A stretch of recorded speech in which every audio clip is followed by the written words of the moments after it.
Le streaming est un système utilisé pour la lecture instantanée de vidéos. YouTube, par exemple, utilise ce système. Pendant le visionnage, la vidéo se télécharge sur le serveur sous forme de mémoire tampon. Une fois que celle-ci est suffisamment chargée, la lecture peut être lancée tout en étant téléchargée. Le streaming permet une lecture au fur et à mesure du téléchargement, sans en permettre la copie, et offre une alternative avantageuse pour faire découvrir une œuvre en écartant le risque de piratage. Par exemple, les web radios proposent une écoute et une bibliothèque de titres en streaming et permettent d'écouter les artistes de son choix et de se créer des albums en ligne. Cependant, il n'est pas possible de graver un CD ou de transférer ses morceaux préférés sur son lecteur MP3. Dans ce MOOC, nous nous pencherons sur la question du streaming illégal.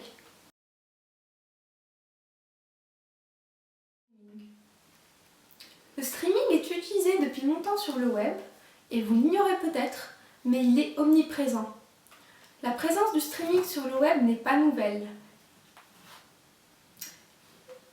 Il peut constituer une alternative au peer-to-peer avec l'arrivée d'Adopi. Celle-ci concentre ses efforts sur les échanges peer-to-peer. Chacun peut mettre une vidéo en streaming sur le web, ce qui peut constituer une faiblesse dont profitent de nombreux pirates informatiques. Illégal. Le streaming permet donc la lecture d'un flux de données en même temps qu'il est diffusé. De nombreux internautes voient en ce moyen l'antidote idéal pour être à l'abri des lois. Qu'en est-il vraiment? Le streaming en soi n'est pas illégal.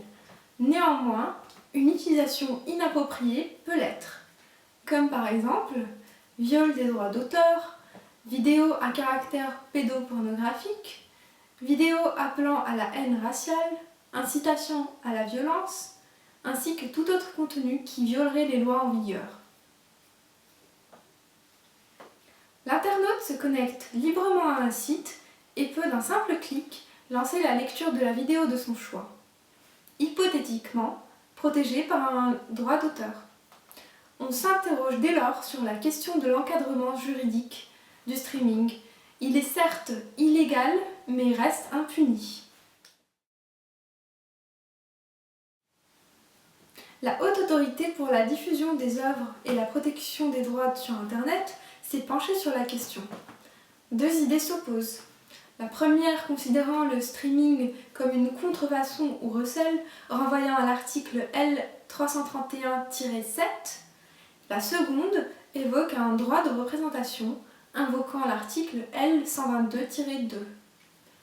Certains estiment que le visionnage d'une œuvre en streaming protégée par un droit d'auteur est aussi illégal que son téléchargement. Selon le Code de la propriété intellectuelle, le streaming est un acte de représentation qui peut être illégal et tombe sous le coup de la contrefaçon. Il est quasiment impossible de repérer les internautes qui s'adonnent au streaming car ils se connectent via des sites, pour la plupart hébergés à l'étranger.